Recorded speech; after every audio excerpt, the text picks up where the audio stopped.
Assalamualaikum warahmatullahi wabarakatuh. Bismillahirrahmanirrahim. Pada kesempatan kali ini, saya dari kelompok 4 yang beranggotakan saya sendiri, Umi Nur Idayanti, dan teman saya Siti Maisaroh Afifah Nurisa Fitri yang akan mempresentasikan tentang terorisme pasca Nabi wafat. Oke, langsung saja pada slide 1, terorisme pasca Nabi wafat. Jadi setelah Rasulullah SAW itu wafat, terdapat banyak hal yang terjadi, banyak peristiwa yang terjadi sejak tahun 600 Masehi sampai dengan 650 Masehi.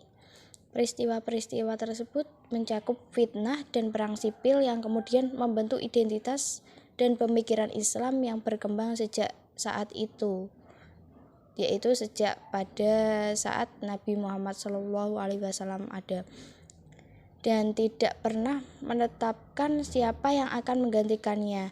Saat beliau wafat pada tahun 632 Masehi, para sahabat memilih seorang pemimpin atau imam dan khalifah pertama dalam kekhalifahan Rasyidin, yaitu Abu Bakar As-Siddiq. Masalah yang dihadapi setelah Rasulullah SAW itu wafat adalah tentang siapa yang berhak memilih dan bagaimana cara yang dilakukan untuk memilih. Dua masalah tersebut pun menjadi sumber perpecahan bagi aliran-aliran utama dalam Islam sepanjang sejarah. Kemudian selanjutnya diteruskan dengan kepemimpinan khalifah. Yang di sini kita bisa lihat bahwasannya khalifah pada saat Nabi Muhammad SAW itu ada, terdapat 4 khalifah. Yang pertama ada Abu Bakar As-Siddiq, kedua Umar bin Khattab, yang ketiga Utsman bin Affan, yang keempat Ali bin Abi Thalib. Yang pertama pada masa kepemimpinan Abu Bakar, yang kepemimpinannya sekitar 632 sampai 634 Masehi, dan beliau merupakan seorang pemimpin yang sederhana. Kepemimpinan dari Abu Bakar ini diteruskan oleh Umar bin Khattab, yaitu seorang tokoh yang dihormati. Di bawah kepemimpinan Umar, pemerintahan umat Islam menaklukkan berbagai wilayah yang kelak menjadi jantung kekuasaan. Setelah Rasulullah SAW itu wafat, para sahabat membaiat Abu Bakar As-Siddiq sebagai khalifah atau pemimpin umat muslimin. Pada masa itu muncul seorang yang mengaku sebagai nabi, yaitu adalah Musailamah Al-Kadzab yang berasal dari Yamamah. Penduduk Yamamah yang imannya pun lemah dan memilih bergabung dengan Musailamah, yaitu mereka adalah sosok nabi palsu. Pada saat itu, Rojal bin Unfuah meminta izin kepada Khalifah Abu Bakar As-Siddiq untuk berangkat ke Yamamah dan menyadarkan kembali warga setempat agar kembali memeluk agama Islam. Namun sesampainya di Yamamah, Rojal menjadi lemah saat melihat banyaknya pengikut Musailamah. Namun pada akhirnya Rojal pun memilih bergabung dengan Musailamah. Berita bergabungnya Rojal bin Unfuah membuat kaum muslimin di Madinah marah besar. Salah satunya yaitu Zaid bin Khattab, merupakan sahabat Rasulullah SAW sekaligus pejuang Islam. Namun ketika Abu Bakar As-Siddiq mengirimkan pasukan untuk memerangi Musailamah Al-Kadzab, Zaid pun tak mau ketinggalan dan turut serta di dalamnya. Perang tersebut dikenal sebagai Perang Yamamah, di mana ribuan pasukan bertempur di medan perang. Saat itu jumlah pasukan muslimin lebih sedikit dibandingkan musuh, sehingga banyak prajurit muslimin yang mati syahid dalam peperangan tersebut. Pasukan pertama yang dipimpin Ikrimah bin Abu Jahal telah kalah. Begitu juga pasukan kedua yang sempat kocar-kacir, yaitu Khalid bin Walid, yang kemudian merubah strategi dengan mengelompokkan pasukan sesuai golongannya. Saat itulah Zaid bin Khattab memberi motivasi kepada pasukannya untuk mengalahkan pasukan nabi palsu. Zaid bin Khattab berkata, "Wahai saudara-saudara, tabahkanlah hati kalian, serang musuhmu hingga kalian syahid. Demi Allah, aku tidak akan berbicara sampai Allah SWT mengalahkan mereka, atau aku yang akan menjumpai Allah SWT." Zaid pun menerobos musuh dan mencari keberadaan Musailamah. Namun saat itu ia tak menemukan keberadaan nabi palsu tersebut. Kemudian Zaid mencari keberadaan Rozal dan berhasil. Lalu Zaid pun membunuh Rozal yang sebelumnya merupakan bagian dari umat muslim.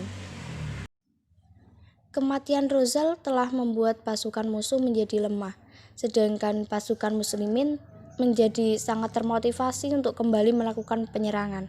Zaid terus bertempur memerangi sisa pasukan musuh hingga akhirnya ia gugur secara syahid. Saat itu kaum muslimin berhasil memenangkan pertempuran, namun pasukan dari kaum muslimin kembali ke Madinah tanpa Zaid bin Khattab. Zaid bin Khattab sendiri merupakan saudara dari Umar bin Khattab dan lebih dahulu masuk Islam. Zaid merupakan sahabat yang paling resah terhadap pergerakan nabi palsu, yaitu Musailamah dan Rozal.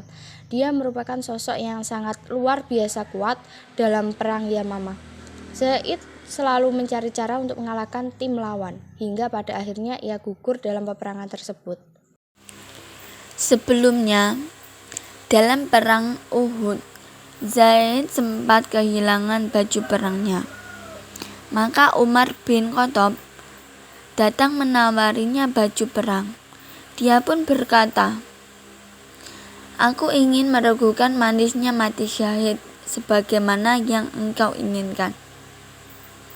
Maka saat itu dia berperang dengan tanpa menggunakan sedikit pun pakaian perang. Umar menjelma menjadi tokoh yang menjadikan subjek dan sumber bagi riwayat yang penting. Umar kemudian digantikan oleh Utsman bin Affan pada tahun 656 Masehi. 3 khalifah tersebut berasal dari suku Nabi Muhammad SAW, yakni suku Quraisy. Umar dan Utsman dipilih oleh sebuah dewan dan tokoh termuka.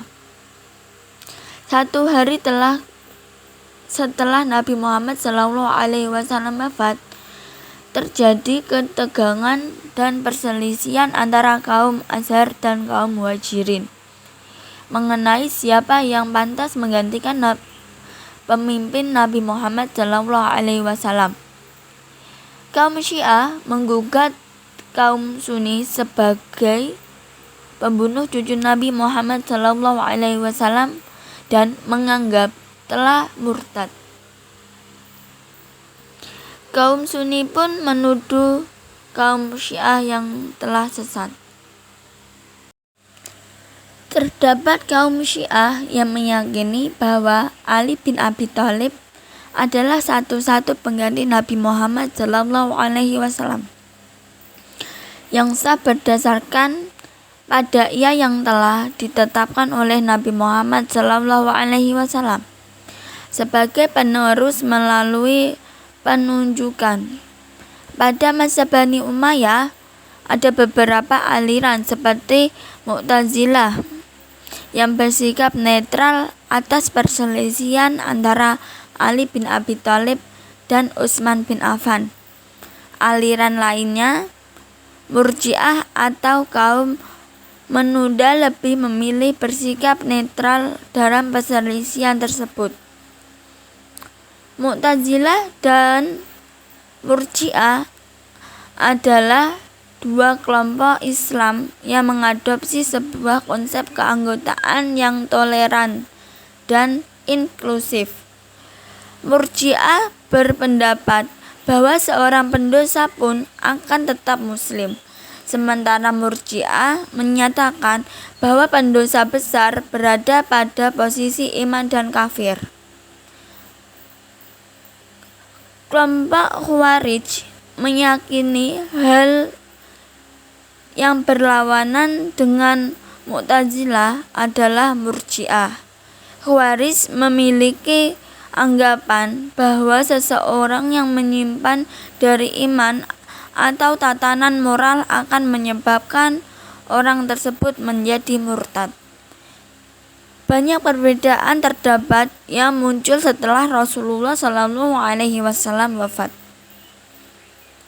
Perbedaan terjadi hingga saat ini dan tak jarang menimbulkan perpecahan bagi sebagian kelompok. Mereka berkata, orang-orang yang mendatangi Ali, menyusun tentara dan menduduki Basrah. Pegawai Ali di Basrah dibunuh semuanya. Perbendaharaan mereka pun dirampas. Melihat kondisi demikian, Ali beserta pasukan akhirnya menuju ke Basrah untuk memerangi mereka. Dan terjadilah pertempuran hebat yang disebut sebagai Perang Jamal atau Unta. Karena pada saat itu Aisyah memimpin perang sembari menunjukkan unta. Singkat cerita, pada saat Perang Jamal, Talhah dan Zubair terbunuh. Aisyah tertangkap, dipulangkan ke Madinah. Tentara Aisyah banyak yang melarikan diri dan bergabung dengan tentara Muawiyah di Syam, yang sama-sama menentang Ali. Singkat cerita, terjadilah pertempuran panjang antara Muawiyah dan Ali, hingga sampai pada perang Siffin, yaitu perang berakhir antara Muawiyah dan Ali. Setelah peperangan, muncul 3 aliran, yaitu ada aliran Syiah, aliran Khawarij, aliran Sunni. Yang pertama, aliran Syiah adalah golongan yang fanatik terhadap Khalifah Ali bin Abi Thalib dan semua keturunan beliau. Mereka dengan tegas mengatakan bahwa tidak ada orang yang pantas menduduki kursi jabatan kepemimpinan kecuali dari keturunan Ali. Yang kedua, ada kaum Khawarij. Kaum Khawarij adalah golongan yang awal mula setiap dengan Khalifah Ali. Namun, mereka memisahkan diri akibat tidak setuju dengan kebijakan Khalifah menerima perdamaian saat perang Siffin. Yang ketiga yaitu ada Sunni. Sunni adalah kelompok netral. Awalnya mereka patuh dan taat terhadap kekhalifahan Ali. Tetapi kemudian setelah terjadi perpecahan, mereka memilih menjadi golongan yang netral. Mereka berpendidikan, tidak mau mendukung dan mengikuti Ali, tidak pula memusuhi Ali, karena mereka meyakini bahwa keberpihakan kepada salah satu dari golongan tersebut tidak berakibat baik.